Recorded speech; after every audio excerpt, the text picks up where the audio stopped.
اے کربلا کی خاک تو اس احسان کو نہ بھول، تڑپی ہے تجھ پہ لاش جگر گوشائے بطول، مظلوم کے لہو سے تیری پیاس بجھ گئی، مظلوم کے لہو سے تیری پیاس بجھ گئی، سیراب کر گیا تجھے خون رگے رسول۔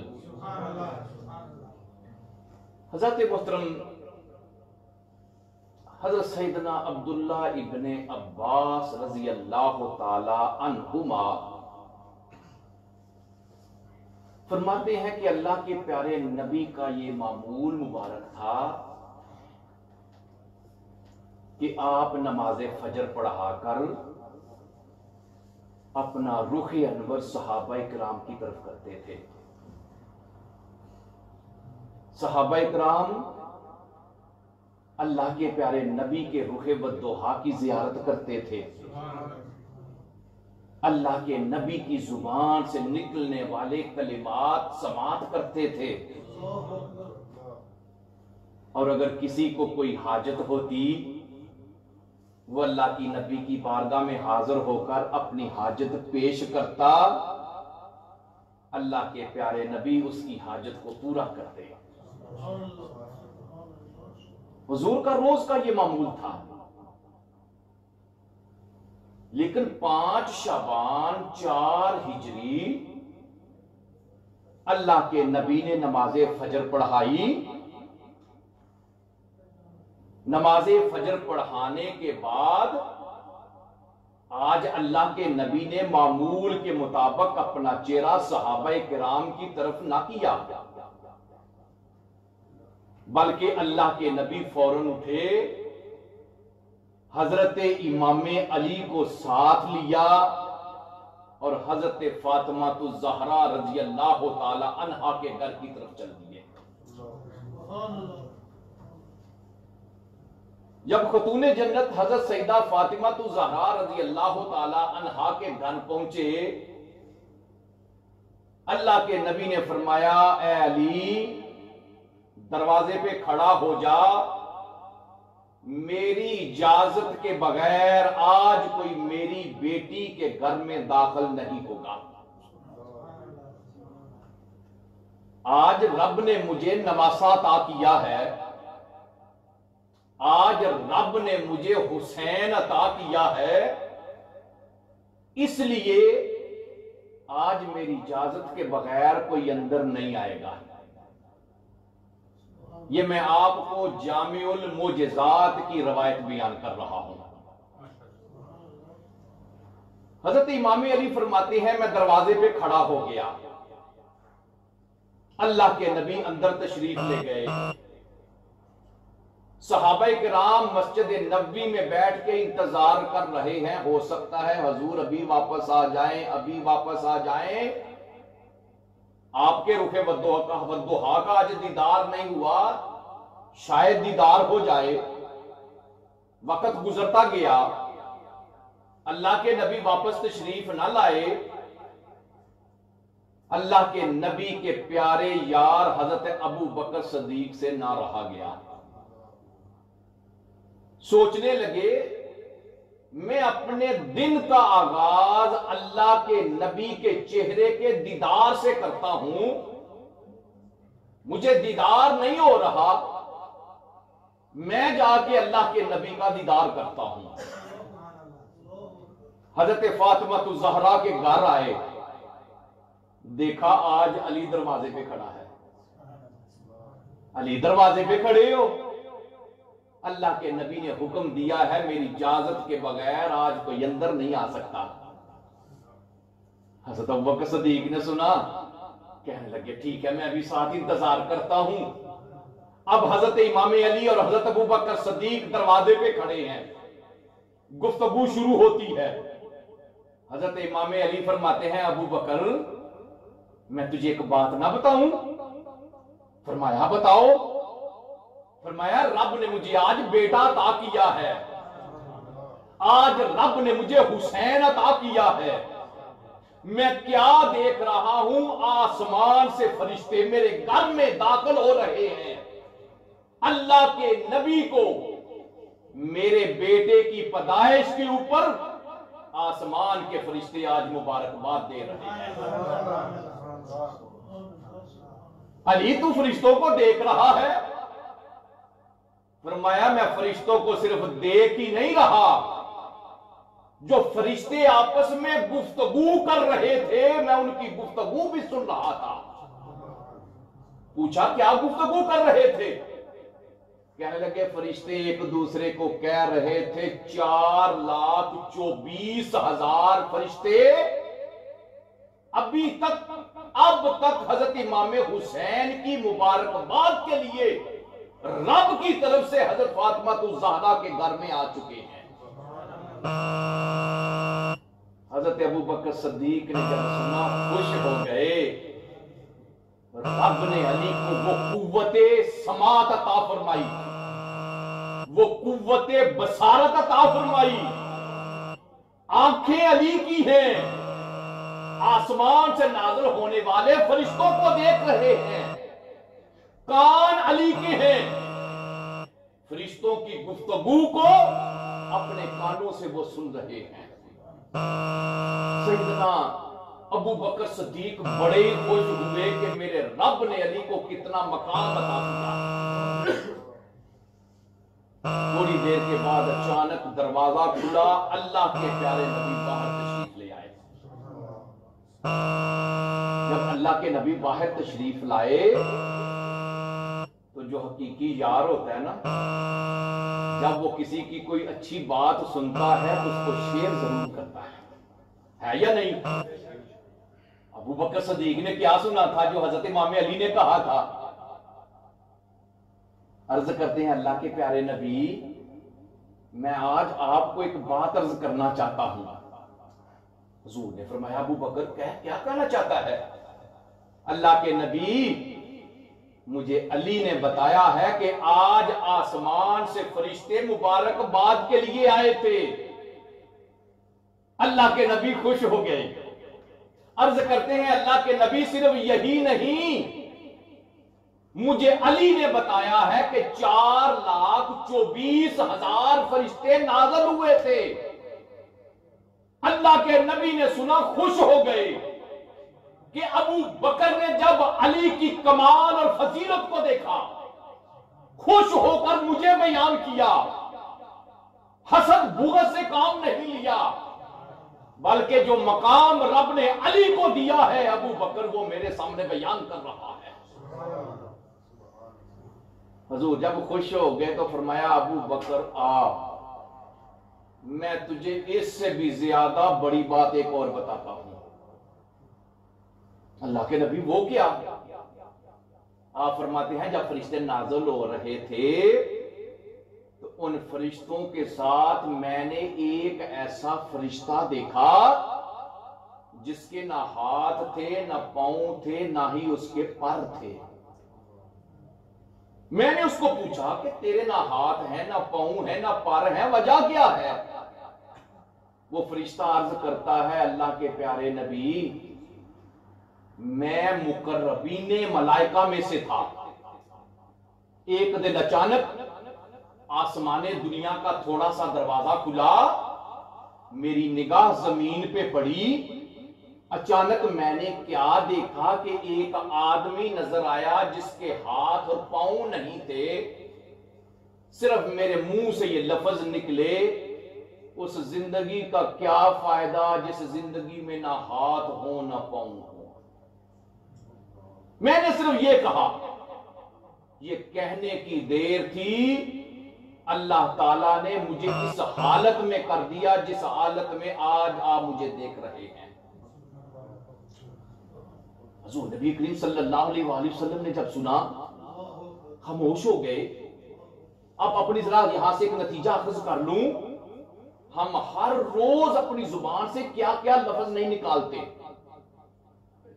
کسی کی معذوری کو ہم سبب بنا کر اس کے لیے کیا کیا نہیں کہتے۔ اللہ کے نبی نے جب اس فرشتے کو دیکھا کہ جس کی زبان سے یہ لفظ نکلا رب کو پسند نہ آیا، اس کو اسی حالت میں کر دیا جس حالت میں وہ انسان تھا۔ اس لیے اللہ سے ڈرنا چاہیے۔ آج میں جس کی مجبوری کے اوپر اس کا مذاق اڑا رہا ہوں، کل کہیں ایسا نہ ہو کہ کل میں اسی چیز میں مبتلا ہو جاؤں گا۔ آج میرے پاس مال و دولت ہے، میں کسی غریب کا مذاق اڑاؤں، ہو سکتا ہے کل میں کنگال ہو جاؤں، اس غریب کے ساتھ سامنے کھڑا ہوں۔ اس لیے رب تعالیٰ کی ہر نعمت پہ شکر ادا کرو کہ اس نے اس نعمت سے اس کو مالا مال کیا ہوا ہے۔ تو اس فرشتے نے اللہ کے نبی کی بارگاہ میں اپنی وہ کہانی سنائی۔ وہ کہتا ہے میں نے دیکھا کہ آسمان سے فرشتے نازل ہو رہے ہیں، میں نے ایک فرشتے کو روک لیا، کدھر جا رہے ہو؟ فرشتے کہنے لگے آج اللہ نے اپنے نبی کو نواسا دیا ہے، ہم اس کو مبارکباد دینے کے لیے جا رہے ہیں۔ وہ فرشتہ کہتا ہے میں نے ہاتھ باندھ، میں نے کھڑا ہو گیا، میں نے کہا کہ مجھے بھی ساتھ لے چلو۔ میری اس منت سماجت کو انہوں نے مان کر مجھے ساتھ لے آئے ہیں۔ اللہ کے نبی آج آپ بڑے خوش ہیں، آج رب نے آپ کو نواسا عطا کیا ہے، میں اس لیے حاضر ہوا ہوں، جو مجھ سے غلطی ہوئی ہے رب سے مجھے معافی لے کر دے دے، میں دوبارہ کبھی اپنی زبان سے ایسا لفظ نہیں نکالوں گا۔ اللہ کے نبی نے جب سنا، اللہ کے نبی سوچنے لگے میں کیا کروں۔ ابھی سوچ ہی رہے تھے، رب نے فرمایا جبریل دوڑ کے جا، آج میں نے اپنے محبوب کو نواسا عطا کیا ہے، جا کر میرے محبوب کو یہ کہہ دے اے میرے محبوب تیری بارگاہ میں فرشتہ اس لیے آیا ہے کہ آج آپ خوش ہیں، دوسرے فرشتے مبارکباد دینے کے لیے آئے ہیں، وہ آج ایک سوالی بن کے آیا ہے، محبوب تجھے میں نے نواسا دیا ہے، آج جو بھی سوال کیا جائے گا اس کے سوال کو پورا کیا جائے گا۔ وہ سوال لے کر آیا ہے، میرے محبوب اپنے حسین کا ننھا ہاتھ وہ پکڑ کر اس کے جسم کے اوپر مارنا تیرا کام ہے، اس کو ہاتھ پاؤں اور پر دینا یہ میرا رب کا کام ہے۔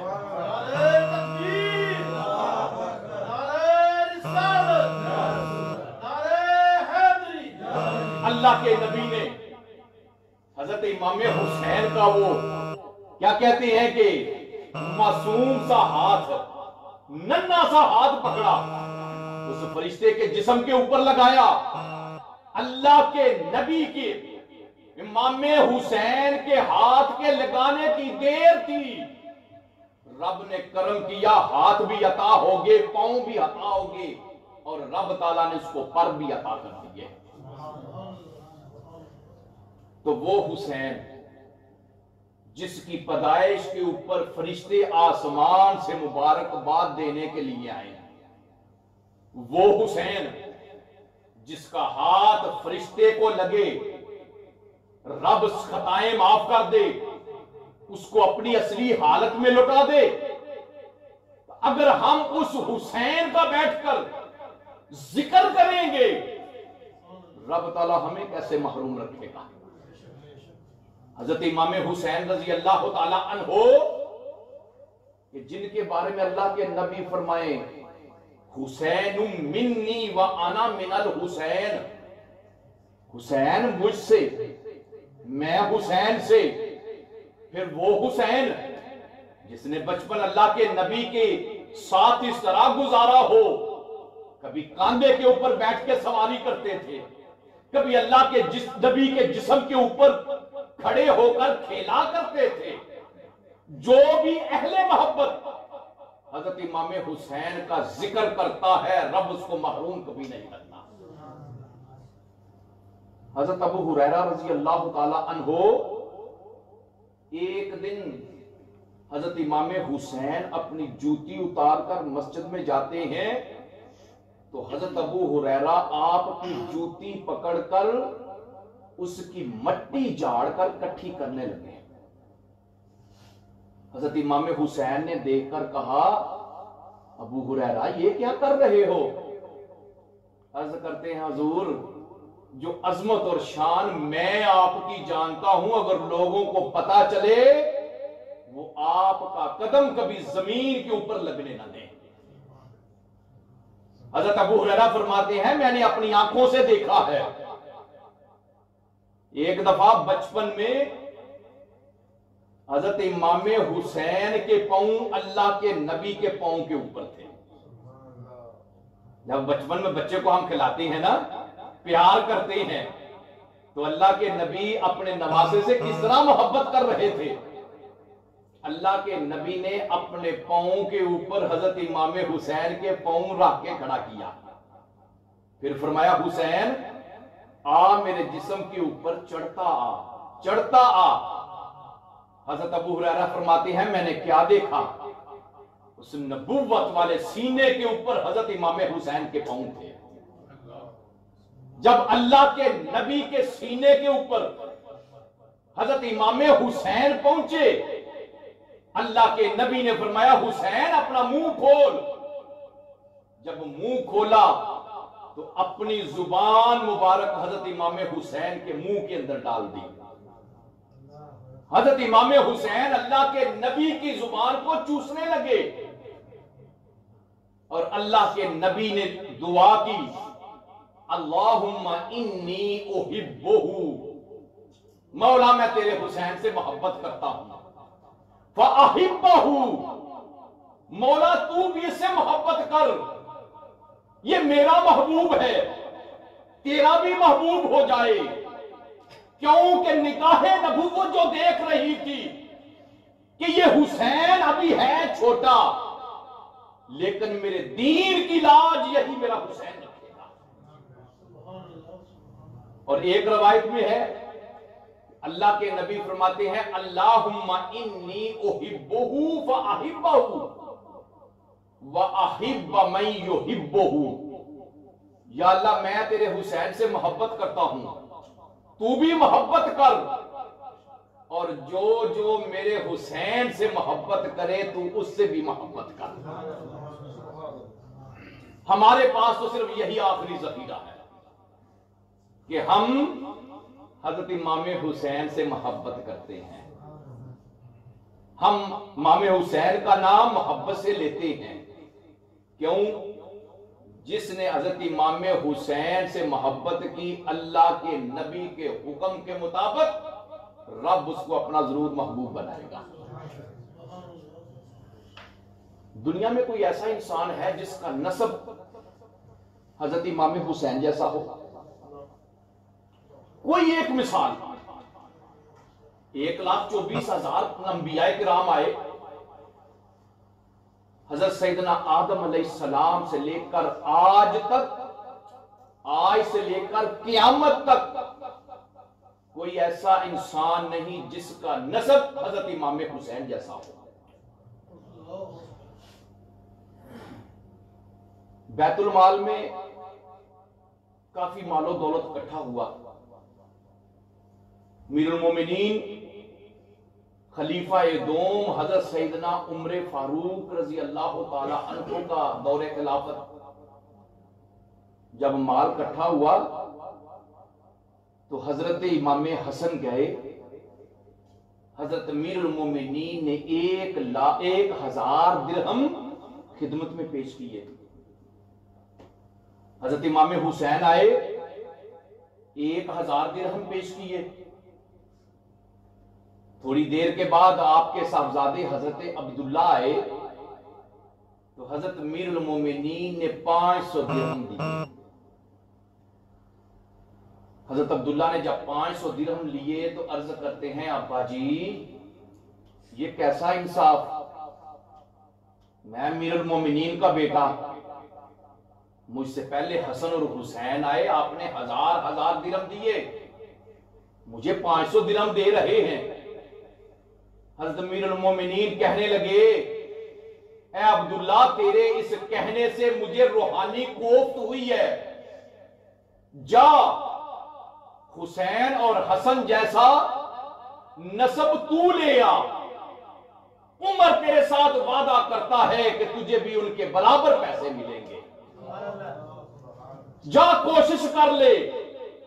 فرمایا تیرا باپ عمر ہے، تیرا دادا خطاب ہے، حسین کا نسب سننا چاہتا ہے تو سن۔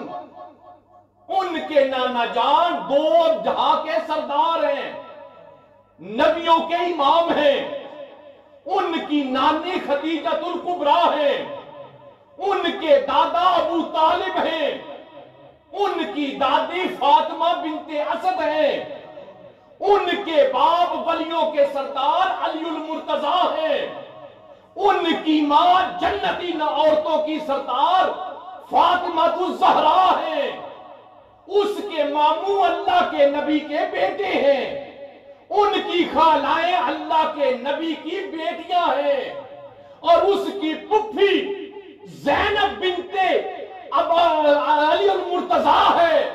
فرمایا جا اس طرح کا نسب تو لے آ، 1000 درہم میں تجھے دے دوں گا۔ نعرہ تکبیر، نعرہ تکبیر، نعرہ رسالت، نعرہ حیدری، حسینیت۔ تو حضرت امام حسین جیسا کوئی کائنات میں نہیں کہ جس کا نسب اتنا عظیم ہو، تو جس کا نسب اتنا عظیم ہوتا ہے پھر اس کے اوپر رب کا کرم بھی اتنا ہی عظیم ہوگا۔ بلکہ صحابہ کرام سے پوچھیں کہ ان کا مقام اور مرتبہ کیا ہے۔ یہی حضرت عبداللہ اور حضرت امام حسین بچپن میں کھیل رہے تھے، کھیلتے کھیلتے اچانک حضرت امام حسین نے فرمایا اے غلام کے بیٹے۔ حضرت عبداللہ کو کیا کہا؟ اے غلام کے بیٹے۔ تو حضرت عبداللہ نے جب سنا سوچنے لگے امیر المومنین کا بیٹا ہو کر مجھے غلام کا بیٹا یہ کہہ رہے ہیں۔ گھر گئے، ابا جی آج میں نے ایک بات سنی ہے، آج حسین نے مجھے غلام کا بیٹا کہا ہے۔ فرمایا عبداللہ حسین نے غلام کا بیٹا کہا ہے، ابا جی غلام کا بیٹا کہا ہے، بیٹا کوئی گواہی کوئی شہادت؟ ابا جی ہم دونوں ہی تھے۔ فرمایا دوڑ کے جا، یہ کاغذ اور قلم لے جا، کہنا آپ نے میرے ابا جی کو غلام کہا تھا، مہربانی کر کے اس کاغذ کے اوپر لکھ دیں کہ میں غلام کا بیٹا ہوں، میرا باپ آپ کا غلام ہے۔ حضرت عبداللہ کاغذ لے کے گئے، جناب آپ نے کہا تھا غلام کے بیٹے مجھے لکھ کے دے دو، 24 لاکھ مربع میل کا مالک اور فاتح امیر المومنین لوگوں میں اعلان کر رہا تھا، لوگوں آج غلامی کی سند مل گئی کہ امام حسین نے اپنی غلامی میں مجھے قبول کر لیا ہے۔ آج میرا مقدر کا ستارہ عروج پہ ہے، کل قیامت کا دن ہوگا، میں رب سے عرض کروں گا مولا میں کچھ نہیں جانتا، حضرت امام حسین نے لکھ کے دیا ہے، میں ان کا غلام ہوں، انہوں نے اپنی غلامی میں مجھے قبول کیا تھا۔ صحابہ کرام سے پوچھئے کہ حضرت امام حسین اور حضرت امام حسن کا مقام اور مرتبہ کیا ہے۔ نعرہ تکبیر، نعرہ رسالت، نعرہ حیدری۔ اللہ کے لبیک یا حسین، لبیک لبیک یا حسین۔ اللہ کے نبی کو اپنا خاندان سارے کا سارا بڑا ہی پیارا تھا۔ قُلْ لَا أَسْأَلُكُمْ عَلَيْهِ أَجْرًا إِلَّا الْمَوَدَّةَ فِي الْقُرْبَى، میں نے جو تبلیغ کی تم تک اسلام پہنچایا، اس اسلام کو پہنچانے کے لیے تکالیف برداشت کی، اس کے اوپر تم سے کوئی میں اجرت طلب نہیں کرتا، کوئی معاوضہ نہیں مانگتا، کوئی چیز نہیں مانگتا۔ إِلَّا الْمَوَدَّةَ فِي الْقُرْبَى، ایک چیز کا مطالبہ کرتا ہوں، میری اہل بیت کے ساتھ محبت کرنا، میرے قریبیوں کے ساتھ محبت کرنا۔ حضرت عباس رضی اللہ تعالی عنہ عرض کرتے ہیں اللہ کے نبی، وہ کون کون سے افراد ہیں کہ جن کے ساتھ اللہ نے محبت کرنے کا حکم دیا ہے؟ فرمایا وہ علی ہے، فاطمہ ہے، حسن اور حسین ہے۔ ہم جن کو پنج تن کہتے ہیں، کیا کہتے ہیں؟ پنج تن پاک۔ وہ جس کا پنج تن پاک کے ساتھ تعلق ہو گیا وہ کامیاب ہو گیا، اور اس پنج تن پاک میں سے کسی کا 4 تن بھی ہوا کبھی کامیاب۔ یہ 5 تن لازمی پورے ہوں گے تو پھر ہی کامیابی ملے گی۔ اگر اس 5 تن میں سے کسی ایک کو بھی میں نے نہ مانا تو پھر آخرت میں جا کے کامیابی کی امید نہ رکھنا۔ اب دیکھیے کہ جب نجران کے عیسائی اللہ کے نبی کی بارگاہ میں حاضر ہوئے تھے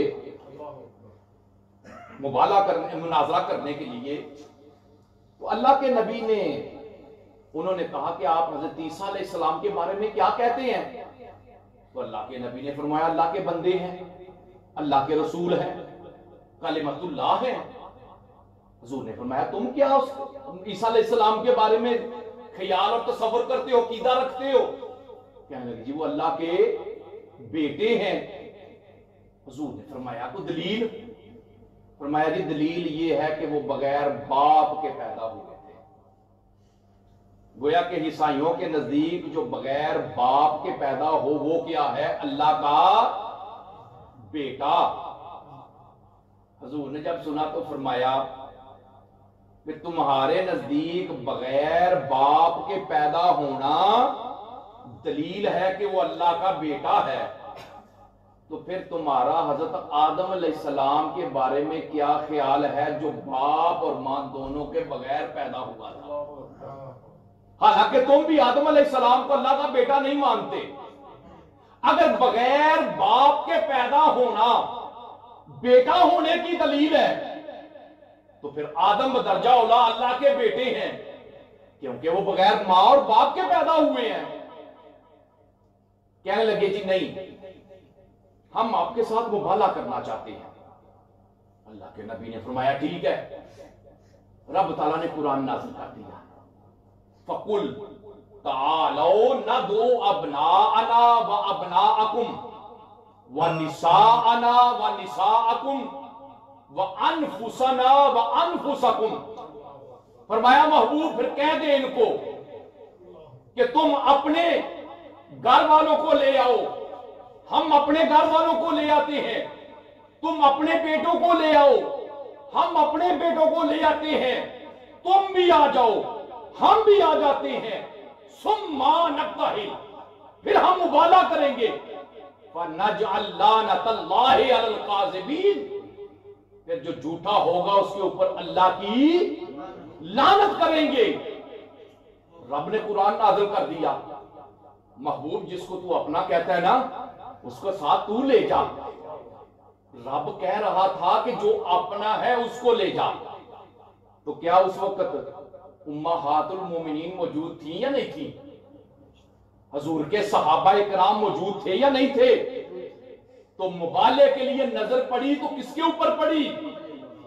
حضرت امام علی کے اوپر پڑی، حضرت فاطمہ الزہرا کے اوپر پڑی، حضرت امام حسن کے اوپر پڑی، حضرت امام حسین کے اوپر پڑی۔ جب وقت مقررہ کے اوپر نجران کے عیسائی پادری بن ٹھن کے آئے، آج پتا چلے گا مسلمانوں کا، ہم ان کے ساتھ مبالغہ کریں گے، وہ اپنے ساتھیوں کو لے آئے۔ اللہ کے نبی نے ان کو ساتھ لیا، گھر سے نکلے۔ جب گھر سے نکلے وہ منظر کتنا سہانا ہوگا۔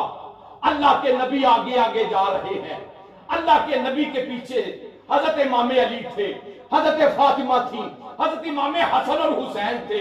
کدھر جا رہے تھے؟ توحید کا اعلان کرنے کے لیے جا رہے تھے، رب کے ایک ہونے کو ثابت کرنے کے لیے جا رہے تھے۔ یہ کہ لم یلد ولم یولد نہ وہ کسی کا بیٹا نہ اس نے کسی کو جنا ہے، وہ ایک ہی ہے۔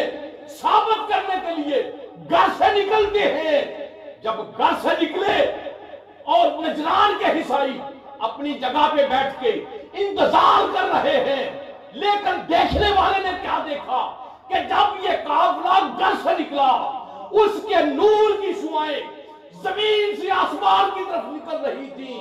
پادری کہنے لگا عیسائیوں ان کے ساتھ مبالغہ نہ کرنا، اگر مبالغہ کرو گے قیامت تک کے لیے تباہ و برباد ہو جاؤ گے۔ انی لا ارا، میں وہ دیکھ رہا ہوں جو تم نہیں دیکھ رہے۔ کیا کہ میں دیکھ رہا ہوں لا انی لا ارا وجوہن، مجھے اتنے نورانی چہرے والی شخصیات نظر آ رہی ہیں۔ لو سال اللہ ان یزیل الجبل من مکانہ لازالہ بہا، اگر انہوں نے پہاڑ کو اپنی جگہ سے ہٹنے کا حکم دے دیا، ہلنے کا حکم دے دیا، پہاڑ اپنی جگہ چھوڑ کے دوسری جگہ پہ چلا جائے گا، کیونکہ ان کے چہرے سے جو نور کی شعائیں نکل رہی ہیں، وہ اگر مبالغہ کیا تو ہم تباہ و برباد ہو جائیں گے۔ کہنے لگے جی ہم آپ کے ساتھ صلح کرتے ہیں، جزیہ دینے کے لیے تیار ہیں، ہم مبالغہ نہیں کریں گے۔ اللہ کے نبی نے فرمایا اگر آج نجران کے عیسائی مبالغہ کر لیتے قیامت تک کے لیے زمین کے اوپر عیسائیت کا خاتمہ ہو جاتا۔ اس وقت اللہ کے نبی نے کس کا انتخاب کیا؟ اس میں حسن بھی تھے، اس میں حسین بھی تھے۔ کیوں؟ اللہ کے نبی فرماتے ہیں اللہم ہؤلاء اہل بیتی، مالک یہی میرے گھر والے ہیں۔ تو وہ گھر والے جب اللہ کے نبی کے دین کو بچانے کا وقت آیا تو پھر حضرت امام حسین نے کیا اپنے نانا جان کے دین کو بچایا یا نہ بچایا؟ اب غور کریں، غریب سے غریب مسلمان بھی دنیا کے کسی کونے میں بھی اس کے دل کی ایک خواہش اور تمنا ضرور ہے۔ کیا کوئی بتا سکتا ہے؟ غریب سے غریب آدمی بھی ہو، اس کے دل کی خواہش اور تمنا ہے کہ مولا مرنے سے پہلے اپنے گھر کی زیارت کرا دے اور اپنے نبی کی بارگاہ میں حاضری کا موقع دے دے۔ ہے یا نہیں؟ پیسہ کوئی نہیں، روٹی کھانے کو نہیں، لیکن اس سے پوچھو وہ کہے گا نہیں مالک کرم کرنا، ایک دفعہ اپنا گھر تو دکھا دے، ایک دفعہ اپنا گھر تو دکھا دے، اپنے نبی کی بارگاہ میں حاضری کا موقع تو دے دے۔ فروری میں محترم خوشحال خان صاحب عمرے پہ گئے تھے، تو میں بھی گیا تھا، مجھے کہنے لگے چشتی صاحب ملاقات ہو جائے گی؟ میں نے کہا اللہ کے نبی کی بارگاہ میں جب ہوں گے ملاقات ہو جائے گی۔ یہ سامنے بیٹھے ہیں، تو پوچھئے میں نے ان کو فون نہیں کیا، انہوں نے مجھے نہیں کیا۔ عصر کی نماز پڑھی، خدا کا کرنا ایسا ہوا میرے دو مسلے آگے خوشحال خان صاحب بیٹھے ہوئے، میں نے آواز دی، میں کہا خان صاحب میں نے کہا تھا اللہ کے نبی کے گھر جا رہے ہیں ملاقات ہوگی، تو وہاں ملاقات ہوئی۔ اللہ کے نبی کی بارگاہ میں خوشی کا اظہار کیا کہ جرمنی میں کٹھے ہوتے تھے، آج اللہ کے نبی آپ کی بارگاہ میں بھی کٹھے ہیں۔ تو خواہش ہوتی ہے یا نہیں ہوتی کہ اللہ کے نبی کی بارگاہ میں حاضری ہو؟ لیکن ذرا عالم تصور میں وہ وقت لائیں جب حضرت امام حسین نے جب مدینہ چھوڑا تھا، جب مدینہ چھوڑا تھا کیا سوچ رہے ہوں گے کہ آج میں نانا جان کا مدینہ چھوڑ کے جا رہا ہوں، میری پیدائش یہاں ہوئی، میں نے بچپن اپنا یہاں گزارا، سارا نانا جان کا زمانہ میں نے دیکھا، نانا جان کے دنیا سے جانے کے بعد میں جس وقت چاہتا تھا اپنی ساری دل کی باتیں جا کے نانا جان کی بارگاہ میں عرض کرتا تھا، لیکن آج مجھے مدینہ چھوڑنا پڑ رہا ہے۔ کس لیے؟ صرف اس لیے کہ میرے نانا جان کے دین کا پرچم سرنگو نہیں ہونا چاہیے۔ کسی فاسق اور فاجر کے ہاتھ پہ حسین کا ہاتھ نہیں جا سکتا۔ مدینہ طیبہ چھوڑ کے مکے آ گئے. مکے کیوں آئے؟ اس لیے کہ من دخلہ کانا آمنا، جو بھی مکے میں داخل ہو جائے امن میں آ جاتا ہے، کوئی اس کو کچھ کہہ نہیں سکتا کہ اللہ کے گھر آ گیا. حضرت امام حسین مکہ پہنچ گئے. مکہ میں پہنچ گئے، ٹھیک ہے جی، زندگی گزاریں، نماز ایک پڑھے، لاکھ کا نماز حاصل کرے، ثواب حاصل کرے. لیکن حضرت امام حسین کو پتا چلا کہ یزید نے حج کے موقع پر ایسے افراد بھیجے ہیں جو یک بارگی ان کے اوپر حملہ کریں گے، حضرت امام حسین کو شہید کریں گے. جب آپ شہید ہو جائیں گے تو کسی ایک کے اوپر اس کی ذمہ داری نہیں آئے گی، تو آخر میں دیت کی بات ہوگی، قصاص کی بات ہوگی، اکٹھے ہو کے سارے ادا کر دیں گے. پھر وہ وقت بھی آیا کہ حضرت امام حسین مکہ چھوڑنے پہ بھی مجبور ہو گئے، کیونکہ آپ فرمایا کرتے تھے میں نہیں چاہتا کہ حسین کے خون سے مکہ کی گلیاں، وہ ان کے مکے کی گلیوں میں حسین کا خون جو ہے وہ بہایا جائے، حسین کے خون سے مکے کی گلیاں سرخ ہوں، میں نہیں چاہتا. ادھر کوفے والوں نے خط کے اوپر خط لکھ رہے تھے کہ جناب ہم نے یزید کی بیعت نہیں کی، آپ آئیں، ہم آپ کے ہاتھ کے اوپر بیعت کرنا چاہتے ہیں. کہ بار صحابہ کرام نے کہا جناب کوفہ نہ جائیں. کوفے والوں نے حضرت امام حسین کے ساتھ، حضرت امام علی کے ساتھ وفا نہیں کی تھی، آپ کے ساتھ کیسے وفا کریں گے؟ لیکن خط کے اوپر خط جب آئے تو فرمایا ان خطوط کا میرے پاس جواب کیا ہے؟ آخری خط آیا کہ حضرت اگر آپ نہیں آئیں گے تو کل قیامت کے دن ہم بری ذمہ ہوں گے. ہم نے خط لکھے تھے لیکن آپ نہیں آئے تھے. صحابہ کرام نے کہا کہ جناب پھر بھی آپ نہ جائیں. فرمایا چلو دل کو اطمینان پہنچانے کے لیے ایسا کرتے ہیں، اپنا نمائندہ بھیجتے ہیں تاکہ ادھر صحابہ کرام بھی راضی ہو جائیں، اور اگر کوفے والوں نے ان کے ساتھ بے وفائی کی تو کل قیامت کے دن رب کے حضور سرخرو ہو جائے. حضرت مسلم بن عقیل آپ کو کوفہ بھیجا جاتا ہے.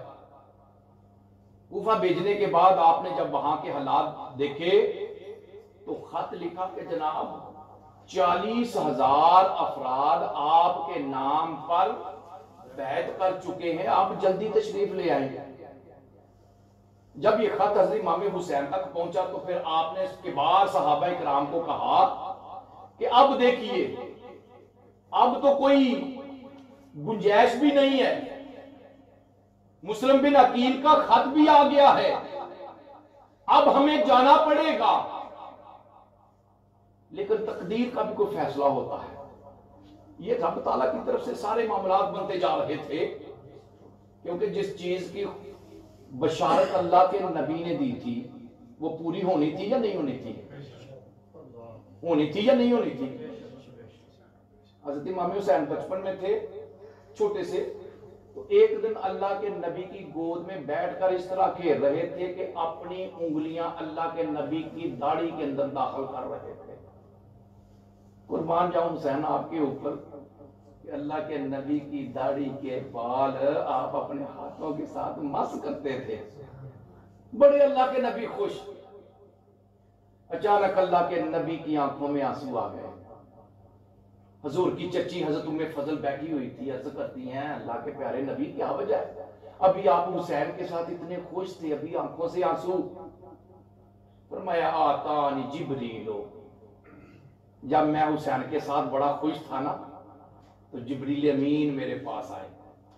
فاخبرنی، اس نے مجھے آ کے خبر دی کیا کہ ان امتی ستقتل ابنی ھذا، ایک وقت آئے گا میری اپنی ہی امت میرے سے حسین کو شہید کرے گی. اور فرمایا صرف یہی نہیں، وہاں کی مٹی لا کر دی ہے اور کہا جب یہ مٹی خون میں تبدیل ہو جائے تو سمجھنا حسین کو شہید کر دیا گیا ہے. اللہ کے پیارے نبی جب وہ مٹی لی تو وہ مٹی کس کو دی تھی؟ اللہ کے نبی اپنی ازواج مطہرات میں سے سب سے زیادہ کس کے ساتھ محبت کرتے تھے؟ حضرت عائشہ صدیقہ رضی اللہ تعالی عنہا کے ساتھ۔ لیکن حضور نے مٹی کس کو دی تھی؟ حضرت عائشہ کو نہیں، کس کو دی؟ حضرت ام سلمہ کو۔ کیوں دی؟ اللہ کے نبی کو پتا تھا جب یہ واقعہ کربلا ہوگا اس وقت ام سلمہ موجود ہوگی۔ فرمایا ام سلمہ اس کو سنبھال کے رکھنا، جب یہ مٹی خون میں تبدیل ہو گئی تو سمجھنا میرے حسین کو شہید کر دیا گیا۔ اللہ کے نبی نے بچپن سے جو خبر دی تھی اس کو پورا ہونا تھا۔ حضرت امام حسین گھر سے جنگ کی نیت سے نہیں نکلے تھے، گھر سے نکلے تھے کوفے کے خطوط کے اوپر، لیکن تقدیر الہی کو کچھ اور منظور تھا۔ جب یہ قافلہ کربلا کے میدان پہ پہنچا تھا تو 7 محرم الحرام کو سب سے پہلا کام کیا ہوا تھا؟ اس قافلے کے اوپر پانی بند کر دیا گیا تھا۔ کیا حضرت امام حسین دعا کرتے تو دریا اپنا رخ تبدیل کر کے آپ کے قدموں میں آ کر گرتا یا نہ گرتا؟ گرتا کہ نہ گرتا؟ ضرور گرتا۔ لیکن کیا حضرت امام حسین نے دعا کی؟ نہیں، کہا مولا جو تیری رضا وہ میری رضا، جس میں تو راضی اس میں میں راضی، اگر تو اس چیز میں راضی ہے تو میں بھی راضی ہوں۔ جتنا مقام بڑا ہوتا ہے امتحان بھی بڑا ہوتا ہے۔ اس امتحان کے لیے ابراہیم کو کبھی آگ کے اندر ڈالا جاتا ہے، کبھی بیٹے کے اوپر چھری چلانے کا حکم ہوتا ہے۔ کیوں؟ مقام بڑا تھا۔ حضرت امام حسین کا مقام جس طرح میں نے عرض کیا اتنا عظیم، عرض کیا مولا جس طرح تو راضی میں راضی، سامنے پانی ہے، لیکن امام حسین نے کہا نہیں، میرا رب یہی چاہتا ہے، اس لیے حسین رب کی رضا کے اوپر راضی ہے۔ پھر 9 محرم الحرام آخری رات حضرت امام حسین نے رات کے وقت دیا بجھا دیا، لائٹ بند کر دی، فرمایا میں تم سب سے راضی ہوں، کسی سے کوئی گلا شکوہ نہیں، کسی سے کوئی ناراضگی نہیں، جو واپس جانا چاہے جا سکتا ہے، یہ امتحان میرے اوپر ہے اور وہ خون صرف میرا لینا چاہتے ہیں، آپ لوگوں کا کوئی قصور نہیں۔ تو سب نے کیا کہا تھا کہ حضور ہم آپ کو چھوڑ کے جائے؟ نہیں، بلکہ جس نے آج آپ کے نام پہ جان قربان کر دی ہمیشہ کے لیے وہ زندہ ہو جائے گا۔ کیا کسی نے ساتھ چھوڑا؟ نہیں چھوڑا تھا نا۔ کیوں؟ ان کو پتا تھا یہ زندگی آج نہیں تو کل۔ کوئی کہہ سکتا ہے کہ میں کتنے سال رہوں گا، آپ کتنے سال رہیں گے؟ کسی کو کوئی پتا نہیں۔ ہو سکتا ہے کہ ان میں سے کوئی باہر نکلتا، باہر نکلتے موت آ جاتی، لیکن دوسری طرف اس ابن زیاد کے یزید کے اس گروہ میں سے ایسے افراد تھے جن کے لیے رب نے جنت لکھی تھی۔ ان میں سے سب سے پہلے ہور، اس نے کہا جی میں نے جو سنا ہے حضرت امام حسین کا مقام اور مرتبہ میں جانتا ہوں، میں کس طرح اس لشکر میں کھڑا ہو کر امام حسین کے خلاف لڑوں؟ نہیں، آیا ادھر اور کہا سب سے پہلے میں ہی جنگ کروں گا۔ تھا کدھر؟ یزیدیوں کی طرف، گیا کدھر؟ جنت کی طرف۔ کیوں؟ اس نے یزیدیت کو چھوڑ کر حسینیت کو اپنایا تھا۔ تو جس نے حسینیت کو اپنا لیا وہ سیدھا جنت میں گیا۔ امام حسین نے کہا جانا چاہو تو جا سکتے ہو، کسی سے میں ناراض نہیں ہوں۔ فرمایا نہیں جناب، آپ کے نام کے اوپر ہر چیز قربان کریں گے۔ پھر زمین و آسمان والوں نے دیکھا کہ آج حضرت امام حسین اپنے نانا جان کے دین کو کس طرح بچا رہے ہیں۔ حضور جب بھی دعا کیا کرتے تھے اللہ کے نبی دعا کرتے تھے اللہم آتِ الحسین صبرا و اجرا، میرے مولا جب میرے حسین کے اوپر مشکل وقت آئے اس کو صبر عطا کرنا، اور جب سارے کا سارا خاندان قربان کر دے اس کو اجر عطا کرنا۔ اگر صبر کی مثال دیکھنی ہو، صبر کا ایک پیکر دیکھنا ہو، بلکہ صبر کا ایک پہاڑ دیکھنا ہو، سمندر دیکھنا ہو، تو وہ حضرت امام حسین ہیں۔ لاشیں سامنے پڑے ہیں، جوان بیٹے، بھتیجے بانجے، لیکن زبان کے اوپر ایک ہی کلمہ تھا، کیا؟ انا للہ و انا الیہ راجعون۔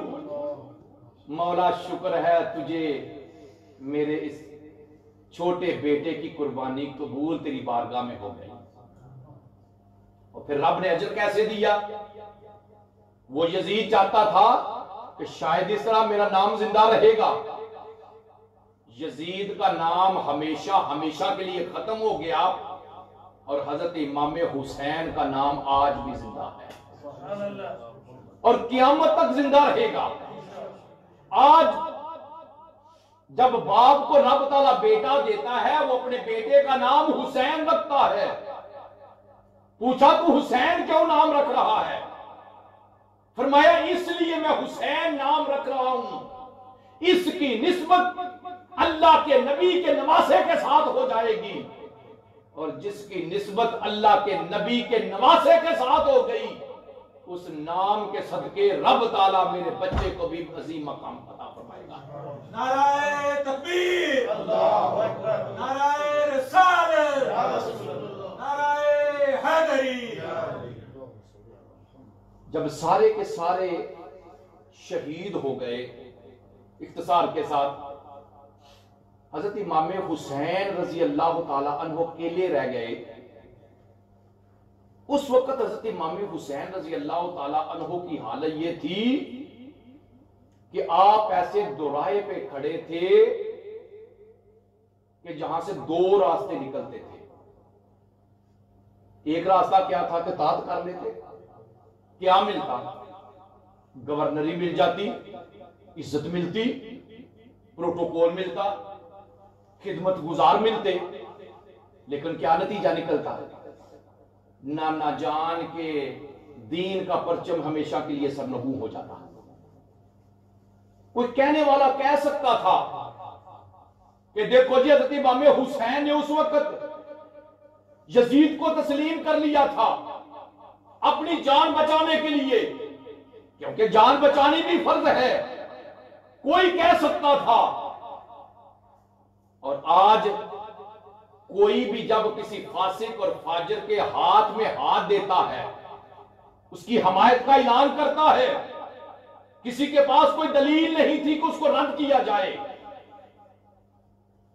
اور دوسرا راستہ تھا کہ حضرت امام حسین نہ کر دے، کیا نہیں ملے گا کہ حضرت امام حسین کو شہید کر دیا جائے گا۔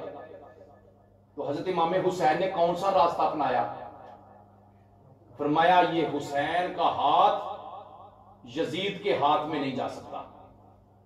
حضرت امام حسین نے ہر چیز قربان کر دی، اپنے 18 سال کے بیٹے علی اکبر کو شہید کرا دیا، 6 ماہ کے علی اصغر کو شہید کرا دیا، 21 سال کے اپنے بھتیجے قاسم کو شہید کرا دیا، اپنے بانجوں عون اور محمد کو شہید کرا دیا، اپنے بھائی عباس کو شہید کرا دیا، لیکن دنیا والوں کے لیے درس رکھا، میری طرف دیکھو میں نے ہر چیز قربان کر دی ہے، اپنی جان کا نذرانہ بھی پیش کر دیا ہے، لیکن ایک فاسق اور فاجر کے ہاتھ میں ہاتھ نہیں دیا۔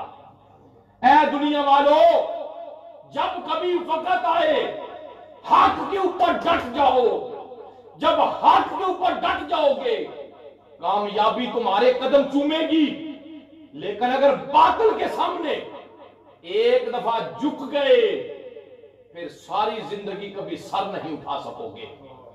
حضرت امام حسین نے قربانی دے کر ہمیں درس دیا ہمیں جینے کا ایک طریقہ سکھا دیا کہ یہ زندگی 4 دن کی ہے، لیکن وہی زندگی ہے جو اللہ اور اس کے رسول کی رضا میں گزر جاتی ہے۔ اس لیے ذات محترم یہ زندگی اللہ اور اس کے رسول کی رضا میں گزارے۔ حضرت امام حسین نے جو درس دیا ہے وہ یہی ہے کہ جب ہم اللہ اور اس کے رسول کی رضا میں گزاریں گے پھر رب تعالیٰ وہ زندگی عطا کرے گا کہ ہم دنیا سے بھی چلے جائیں گے لیکن نام ہمیشہ زندہ رہے گا۔ ہم دیار غیر میں رہتے ہیں، یہاں کا ماحول اور پاکستان کا ماحول ایک طرح کا نہیں ہے۔ وہاں ہمیں اسلام مفت میں ملا ہے یا نہیں؟ کسی بھی بچے سے پوچھو بھئی ہم مسلمان کیوں ہیں تو کیا جواب دیتا ہے؟ میرا ابا مسلمان، میری اماں مسلمان، یہی ہے نا جواب۔ لیکن یہاں جب ہم رہ رہے ہیں ہماری ذمہ داریاں اور زیادہ ہیں۔ میں بحیثیت ایک امام کے میری ذمہ داریاں وہ نہیں جو پاکستان میں ہیں، وہاں ہمیں اسلام آباء و اجداد سے ملا ہے، ورثے میں ملا ہے، لیکن یہاں پہ ہم نے اسلام اپنے بچوں کو منتقل کرنا ہے، ان کو سمجھانا ہے ہم مسلمان کیوں ہیں، ہم یہ ختم شریف کا اہتمام کیوں کرتے ہیں۔ اگر آج ہم حضرت امام حسین کا ذکر نہیں کریں گے ہماری آنے والی نسلیں کبھی بھی حضرت امام حسین کا ذکر نہیں کریں گی۔ اگر آج ہم اپنی اولاد کو حضرت امام حسین کا نہیں بتائیں گے ان کو گوروں کا تو پتا ہوگا، فٹ بال کھیلنے والوں کا تو پتا ہوگا، کرکٹ کھیلنے والوں کا تو پتا ہوگا، لیکن حضرت امام حسین اور ان کے بچوں کا ان کو کوئی پتا نہیں ہوگا۔ اس لیے بحیثیت ایک امام کے میرا فرض بنتا ہے کہ میں جتنا ہو سکے لوگوں کو قائل کروں، لوگوں کے بچوں کو قائل کروں بیٹا ہم مسلمان کیوں ہیں، ہمارے نبی کا مقام اور مرتبہ کیا ہے، ہمارے نبی کے نواسے کون تھے، میدان کربلا میں شہید کیوں ہوئے تھے، کیا یہ کوئی جنگ تھی یا اسلام کے لیے وہ شہید ہوئے تھے۔ اور جو ہم یہاں مساجد بناتے ہیں نا، مجھے یہاں کا ابھی ماحول کا پتہ زیادہ نہیں کیونکہ میں لاسٹ ٹائم ملاشی کے پروگرام پہ آیا تھا، آج آیا ہوں، کہ ہم لوگ مساجد تو بنا دی ہیں لیکن ان کو آباد کرنے کا نہیں سوچتے۔ مساجد کا فائدہ کیا ہے؟ میرے خیال میں کم از کم کوئی 1500 یورو تو خرچہ ہوگا نا مہینے کا، خان صاحب تقریباً اتنا خرچہ تو ضرور ہوگا۔ 1500 یورو کیا ہم صرف نماز جمعہ کے لیے دیتے ہیں؟ یا حضور کی بلا استاد محترم جمعہ کے دن آئیں گے، خطبہ ارشاد فرمائیں گے، ہم تقریر سنیں، بلکہ تقریر ہم سنتے ہی نہیں ہیں۔ محسوس نہ کرنا میں بڑی یعنی کہ آپ سے بڑے کھل کے بات دل کی بات کر رہا ہوں، ہم آخر ٹائم میں آتے ہیں، نہیں، یہ مراکز بنانے کا کوئی مقصد ہے۔ مقصد کیا ہے کہ ہم ان کو آباد کریں۔ آباد کرنے کا طریقہ کیا ہے کہ میں گھر میں بیٹھا ہوا ہوں، امام مسجد تو موجود ہیں، استاد تو موجود ہیں، شاگرد کوئی نہیں۔ اب استاد کیا کریں؟ شاگرد ہوگا تو وہ تعلیم دیں گے، مقتدی ہوگا تو وہ نماز پڑھائیں گے، اگر کوئی سیکھنے والا ہوگا تو وہ سکھائیں گے، کوئی سننے والا ہوگا تو وہ سنائیں گے۔ اس لیے میں گھر میں جو بیٹھا ہوں، یار میں گھر میں بیٹھا ہوں، چلو مسجد میں چلوں، مسجد میں جاؤں گا تو چلو کم از کم جتنی دیر مسجد میں رہوں گا گناہوں سے تو محفوظ رہوں گا۔ او آج اس پروگرام کا حضرت امام حسین رضی اللہ تعالی عنہ کے اس پروگرام کی برکت سے ابھی ایک حدیث پاک ذہن میں آئی، وہ آپ لوگوں کی نظر کرتا ہوں، اس کے اوپر اگر عمل کریں گے تو دیکھیں اللہ کے نبی کیا فرماتے ہیں۔ اللہ کے پیارے نبی ارشاد فرماتے ہیں، من خرج من بیتہ متطہرا، کیوں حضرت ایسے ہی ہے، من خرج من بیتہ متطہرا، اللہ کے نبی فرمائے وہ انسان جو گھر سے وضو کر کے نکلے. وضو کہاں کیا؟ گھر میں. وضو گھر میں کرتے ہیں یا نہیں کرتے؟ کرتے ہیں. لیکن اگر پہلے یہ حدیث پاک نہیں سنی تھی تو آج سننے کے بعد نیت کر لیں. اللہ کے نبی کیا فرماتے ہیں؟ من خرج من بیتہ متطہرا، گھر سے پاک اور صاف ہو کر نکلے. کیا مطلب؟ وضو کر کے نکلے. کدھر؟ مسجد کی طرف جائے تاکہ با جماعت نماز ادا کرے. گھر سے نکلا نیت کر کے، وضو گھر میں کر لیا.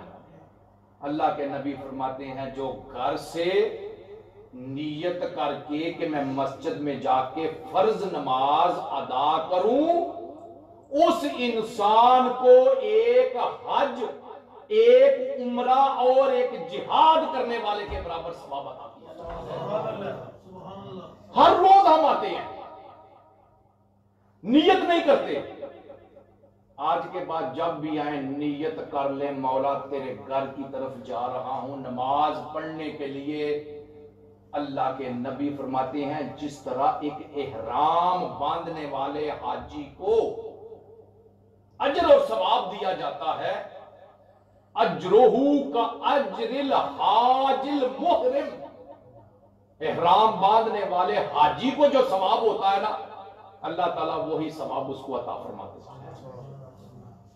مسجد بھی آباد ہو جائے گی، حضرت کا وقت بھی گزر جائے گا، میرا وقت بھی گزر جائے گا، کیونکہ میں بھی امام ہوں. ہم ان چیزوں سے گزرتے ہیں، دوستوں کو گزارش کرتے ہیں مہربانی کریں مسجد میں آ جائیں. جتنی دیر مسجد میں رہیں گے اگر دل سے ایک دفعہ لفظ اللہ نکل گیا سمجھو زندگی کا مقصد پورا ہو گیا. حضرت امام حسین رضی اللہ تعالی عنہ کا درس کیا ہے کہ اسلام کی بلندی کے لیے ہر چیز قربان کر دی تھی، اور اب ہمارا فرض بنتا ہے اس اسلام کی سر بلندی کے لیے ہم وقت بھی دیں، ہم پیسہ بھی دیں، اپنی اولاد بھی دیں، اپنی طاقت بھی دیں، تاکہ جو امام حسین نے اسلام کا پرچم سر بلند کیا تھا میں اپنی طاقت کے مطابق اس پرچم کو اور زیادہ بلند کروں. زیادہ نہیں کر سکتا تو کم از کم جہاں وہ چھوڑ کے گئے تھے میں وہاں تک تو رکھ سکوں. اس لیے ذات محترم یہی میرا آج کا پیغام ہے، یہی میری آج کی گزارشات ہیں کہ حضرت امام حسین نے دین کے پرچم کو سر بلند رکھنے کے لیے ہر چیز قربان کی تھی. رب نے ہمیں موقع دیا ہے، رب نے ہمیں جگہ دی ہے، رب نے ہمیں اساتذہ دیے ہیں، رب نے ہمیں ائمہ کرام دیے ہیں، لیکن افسوس نہ ہم اپنے استاد سے فائدہ اٹھاتے ہیں نہ ہم اپنے امام سے فائدہ اٹھاتے ہیں. آؤ نیت کر لیں کہ ہم اپنے امام سے بھی فائدہ اٹھائیں گے، اپنے استاد سے بھی فائدہ اٹھائیں گے، اپنی مسجد کو بھی آباد کریں گے. گھر سے جب نکلیں گے وضو کر کے نکلیں گے، نیت کر کے نکلیں گے، اللہ تعالیٰ نامہ اعمال میں حج کا ثواب عطا فرما دے گا. اے کربلا کی خاک تو اس احسان کو نہ بھول، تڑپی ہے تجھ پہ لاش جگر گوشائے بطول، مظلوم کے لہو سے تیری پیاس بجھ گئی، سیراب کر گیا تجھے خونے رگے رسول. اور محمد علی جوہر صاحب کیا کہتے ہیں کہ قتل حسین اصل میں مرگ یزید ہے. یزید کا نام ختم ہو گیا، کوئی بچے کا نام یزید نہیں رکھتا. کیوں؟ بچے کا نام یزید رکھوں گا لوگوں کو کیا منہ دکھاؤں گا کہ تو یزید نام رکھ رہا ہے؟